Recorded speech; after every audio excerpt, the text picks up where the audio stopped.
সামান্য দেবো, বেশি না। শাক বানাবেন বিষ।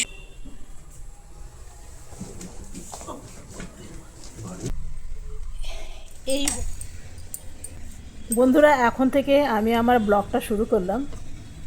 তো সকালে আমার হাজব্যান্ড অফিস চলে গেছে, আর কিছুগুলো পরোটা বেলা হয়নি। সকালবেলা এতটা হড়বড় থাকে না, তো সবগুলো একসাথে করে উঠতে পারি না।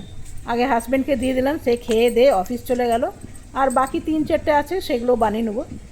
তবে আমাদের মিতু রানী এখনও কাজ করেনি, মিতু যে ঘরের কাজ করে, তো তাকেও খেতে দেবো। তো ভাবছি পরোটা করে দিই। তো পরোটা, চা, আর আছে ভেন্ডি ভাজা। তো ভেন্ডি ভাজা আমার হয়ে গেছে, এবার পরোটাটা বানিয়ে নিলেই কিন্তু হয়ে যাবে। এদিকে তাওয়াটা আমি বসিয়ে দিয়েছি, তাওয়াটা বেশ গরম হয়ে গেছে জানেন। তবে ভাবছি একসাথে পরপর 3টে বা 4টে আছে, সবগুলোই দিয়ে দেবো আমি। আর পরোটাগুলো বেলা হয়েছে দেখুন, সব কটা এক মাপে। আমি যখন মানে প্রথম রুটি, পরোটা, লুচি কিছুই বেলতে পারতাম না, সেগুলো তো এক অন্যরকম রূপই হতো। আর সেগুলো হতো কোনোটা বড়, কোনোটা ছোট, কোনোটা মাঝারি। তবে এখন আপনার অজান্তেই কিন্তু সবগুলো এক সাইজের হবে। দেখছেন, প্রত্যেকটা এক সাইজের হয়েছে। তো পরোটাটা আমার হয়ে গেল, বানিয়ে নেবো চা।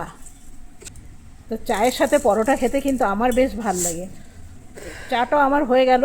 এরপরে ভাবছি আমি একটু পরে খাবো, ভাবছি কাজের বউটাকে আগে খেতে দিয়ে দিই। আর এদিকে শাকগুলো বসিয়ে দিয়ে যাব। দিয়ে দিলাম পেঁয়াজ, রসুন। আর আজকে বানাবো ঢেঁকি শাক। ঢেঁকি শাকটা কোটা হয়ে গেছে, তো বসিয়ে দেবো। বেলা হয়ে গেছে কিন্তু অনেকটা। এরপরে ঢেঁকি শাকটা দিয়ে দিলাম। ঢেঁকি শাকের মধ্যে একটু দেখবেন জংলি গন্ধ, আমার তো বেশ লাগে একটু জংলি গন্ধ। তবে আমার হাজব্যান্ডের কী জানি কেন ঢেঁকি শাক এত পছন্দ না, বাজার গেলেই নিয়ে আসে। এরপরে দিয়ে দিলাম কভার, আর ঢেঁকি শাকটা আমার তৈরি হয়ে গেছে। নামাবার আগে দিয়ে দিলাম ঘি দিয়ে দেখবেন দারুণ লাগে। প্রত্যেকবার মনে হবে যে ঘিটা একটু দিই, তাহলে খেতে কিন্তু টেস্ট লাগবে, ভীষণ ভালো লাগে জানেন। তো সেই জন্যে নামাবার আগে ঘি দিয়ে আমি নামিয়ে নিলাম। আর দেখুন দেখতে কি সুন্দর হয়েছে, এই যে দারুণ দেখতে হয়েছে, আর খেতেও কিন্তু ভালো হয়েছে। তো ভাবছি এই রান্নাটা যখন বসেছি, মাছটাও বানিয়ে নিই। এইখানে 2 পিস মাছ আছে, 2 পিসই মাছেরই বানাবো, বেশি মাছের বানাবো না। কেন কি, ওই যে আপনাকে আগেই বলেছিলাম না, যে মাছ যদি ফ্রিজে রয়ে যায় সেই মাছ খাবে না। তো একজন আমাকে বলেছিল কাঁচের বা সেরামিকের জিনিসে রাখতে।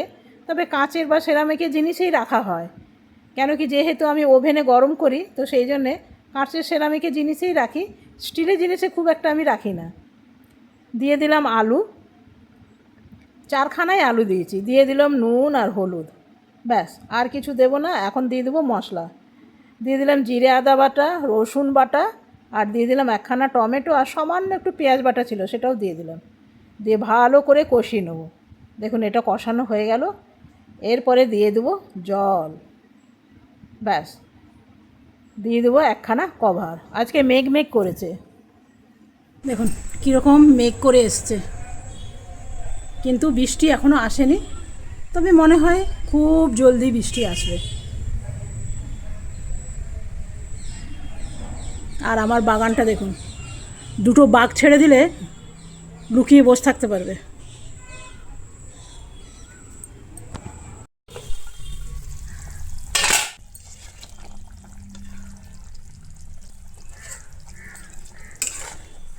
এটা হয়ে গেছে, আলুগুলো একদম গলে গেছে দেখছেন, এই যে।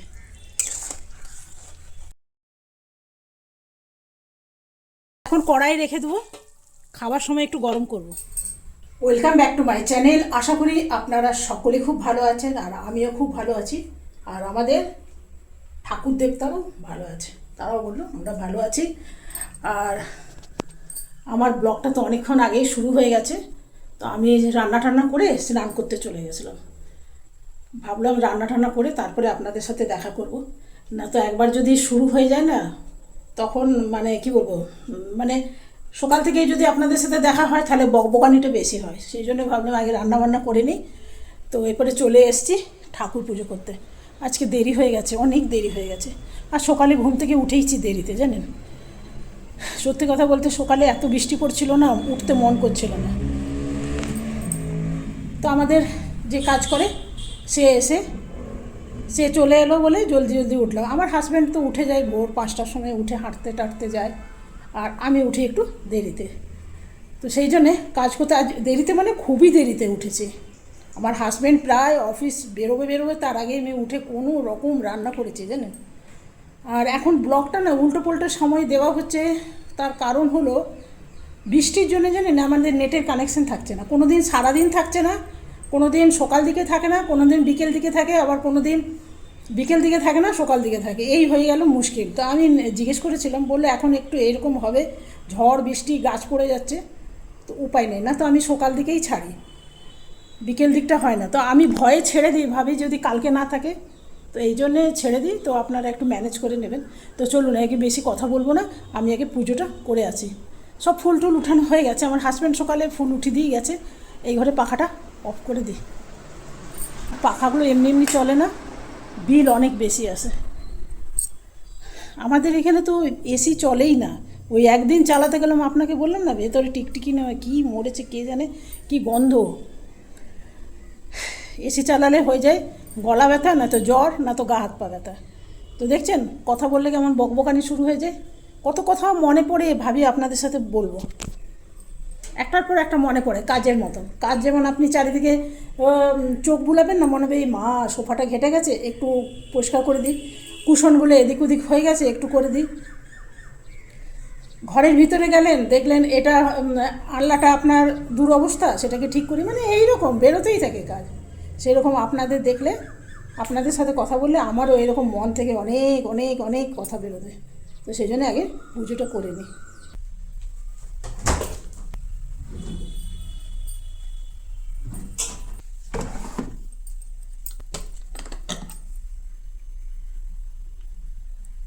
বর্ষাকাল তো এই একটুখানি দিই, তাহলে জামাগুলো দেরিতে শুকালেও গন্ধ করে না।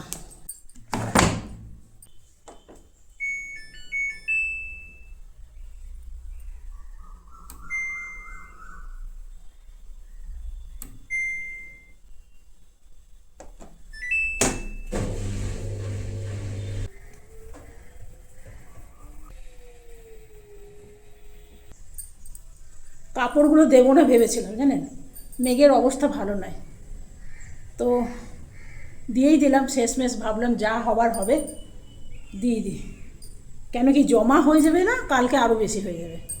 দিয়ে দিই, ব্যালকনি শুকিয়ে যাবে, আর হাওয়াও দিচ্ছে ভালো, শুকিয়ে যাবে। আর ঘরে স্ট্যান্ডে দিয়ে দেবো, সেটাও শুকিয়ে যাবে।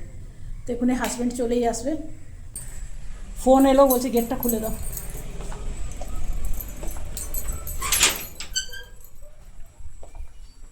গেটটা তালা মেরে রাখি জানি।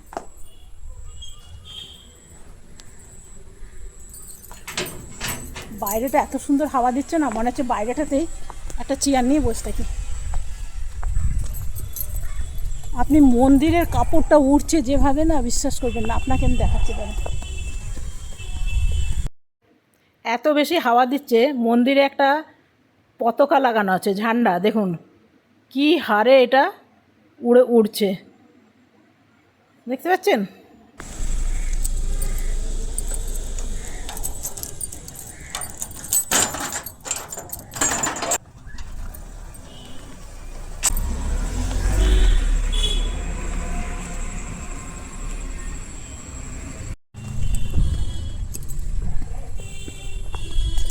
তো চলুন বন্ধুরা ঘরে যাই।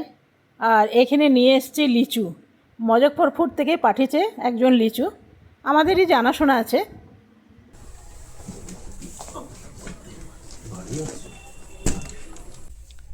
মজফরপুরের লিচু বন্ধুরা, ডাইরেক্ট মজফরপুর থেকে এসছে লিচু। মজফরপুরের লিচু খেয়েছেন, বীজ নেই, ভেতরে একদম আঁশের মতন বীজ আছে। তো আমরা জবের থেকে গুয়াহাটিতে এসছি বলতে পারেন, তবে থেকে কিন্তু লিচি ভালো খাইনি। আম খেয়েছি, লিচু ভালো খাইনি, মানে এত টক এদিকেরগুলো, বাপ রে বাপ। আমার হাজব্যান্ডকে খেতে দিদি চলে এসছে, এখনই হড়বড় করবে, বলবে এখনই দাও। তো আজকে দেখলেনি, মাছ আর শাক, আর কিছু।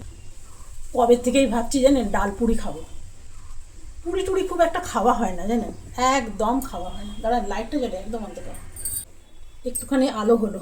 কেন বাইরেটা মেঘ মেঘ না? আর আমার এই ঘরগুলো তো মডুল, এই ঘরগুলো তো ইন্টেরিয়ার করা নেই, সেই জন্যে একটুখানি অন্ধকার অন্ধকার আছে। তো যাই হোক, যেটা বলছিলাম, অনেক দিন ধরে ডাল পুরি খাবো খাবো করছি, কিন্তু খেতে পাচ্ছি না। আসলে দুজনকার জন্যে না কতটুকু বানাবো? খাবে, আমার হাজব্যান্ড খাবে একখানা, বলবে একটা দিও। কী বানাবেন? দুটো তিনটে।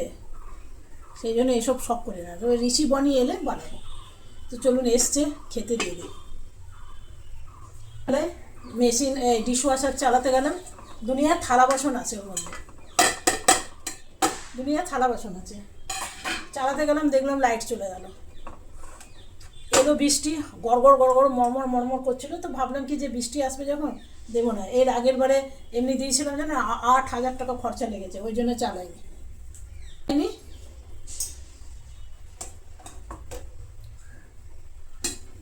আজকে খাওয়া দাওয়ার পর চালিয়ে দেবো। সব বাসন ঢুকে গেছে।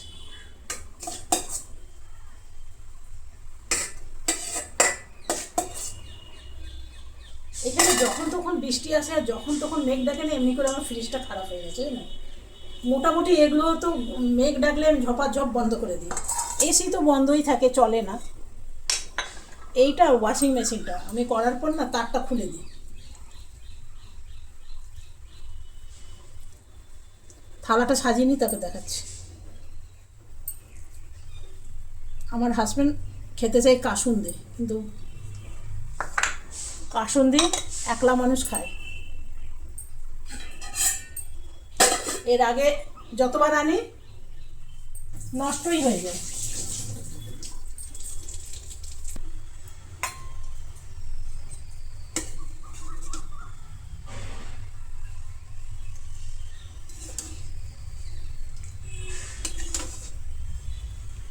এই মাছটা জানেন আমাদের ব্রহ্মপুত্রের মাছ, একদম টাটকা নদীর মাছ।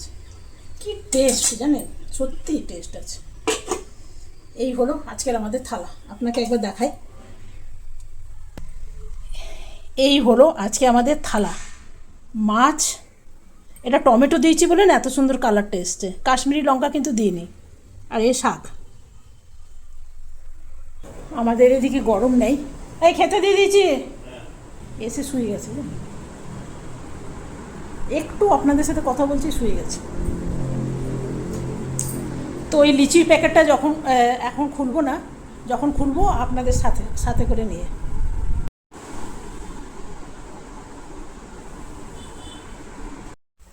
আপনাদের তো একটা কথাই বলা হয়নি, আমি খাবো পান্তা ভাত। আমি খাবো পান্তা ভাত। এখানে গরমই পড়ে না, কিন্তু পান্তা ভাত খেতে আমার ভালো লাগে। তো কালকে ভাতগুলোতে না জল দিয়ে রেখে দিয়েছিলাম।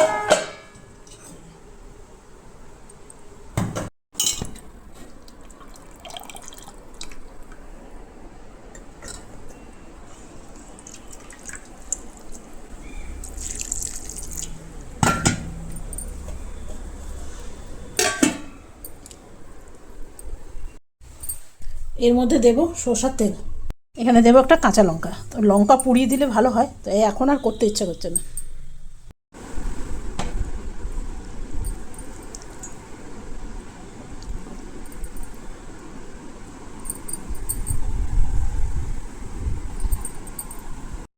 তো আমার হাজব্যান্ড এখন অফিসের জন্য বেরিয়ে গেল।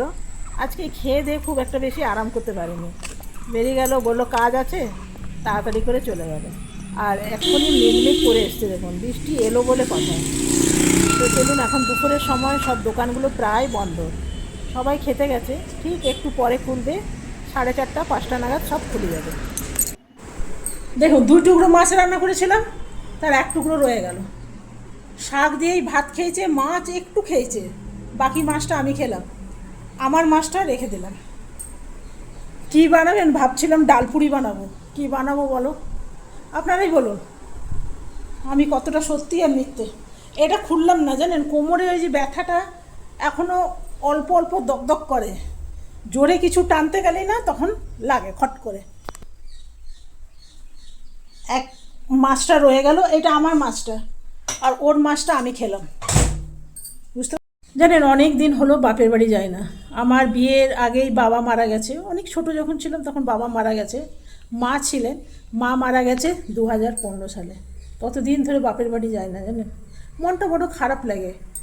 ভাবি আমার ভাই চাকরি করে বোখারোতে, আমার বাপের বাড়ি হলো রাঁচি। ভাবি গিয়ে কি করব, কেউ তো নেই। ভাইরা পুজোর সময় রাঁচি আসে, তখন মনে হয় যায়, আবার মনে হয় কি জানি ভাইয়ের বউরা ভালো মানে নেবে কি না, খাতির যত্ন করবে কি না, এই ভেবে যায় না জানো, সত্যি যায় না এই ভেবে। কি জানি মনে লাগবে, তখন মনে দুঃখ লাগবে, মনে হবে কি জানি মা নেই বলে বোধহয় এইগুলো, কে জানি, এই ভেবে যায় না। কিন্তু মনটা অনেক সময় যেন ক্ষিণ্ণ হয়ে থাকে। কারোর সাথে ভালো কথা বললে ঝগড়া হয়ে যায়, খারাপ কথা বললে তো হয়ই, ভালো কথা বললে ঝগড়া হয়ে যায়। এখন বাপের বাড়ি জিনিসটাই উঠে গেছে, একদম উঠে গেছে, কিচ্ছু নেই। আমি তখন ইউটিউব চ্যানেলও খুব করিনি, তখনই আমার মা বাবা দুইজনই মারা গেছে, তখন আমি করিনি। বাবা তো কোন কালে, তখন তো ইউটিউব বোধহয় আমাদের দিকে আসেইনি, তখন মারা গেছে। আর মা মারা গেছে 2015 সালে, তখন আমি ইউটিউব শুরুই করিনি। তাহলেও কিছু স্মৃতি হয়তো মায়ের সাথে থাকতো। যাই বলি ভাই, যাদের মা আছে তারা ভাগ্যবান, আমি তো এটাই বলবো। যাদের মা আছে তারা অনেক ভাগ্যবান, জানেন, অন্তত জানেন তো একটা হলো খোঁজ খবর কেউ নেয়। এত বড় দুনিয়াতে আপনার খোঁজ খবর কেউ নেয় না নেয়, মা অন্তত নেবে, এটা আমার মনে বিশ্বাস। আপনার ছেলে মেয়ে যাদের বিয়ে হয়ে গেছে তারাও যদি না নেয় না, কিন্তু আপনার মা যদি বেঁচে থাকে না, আপনার একবার হলো খবর নেবে, বা আপনিও তার খবর নেবেন। কিন্তু কেউ নেই, না মা না বাবা। আর সব থেকে বড় কথা জানেন তো, আমার শ্বশুর শাশুড়িও মা বাবার মতনই ছিল, এতটাই ভালো ছিল। তারাও নেই, কেউ নেই। এক এক সময় বড় মনটা খারাপ হয়ে থাকে জানেন, যেদিন খুব খারাপ হয়ে থাকে সেদিন কিছুই ভালো লাগে না। তো চলুন আজকে ভিডিওটা আমি এখানেই শেষ করব।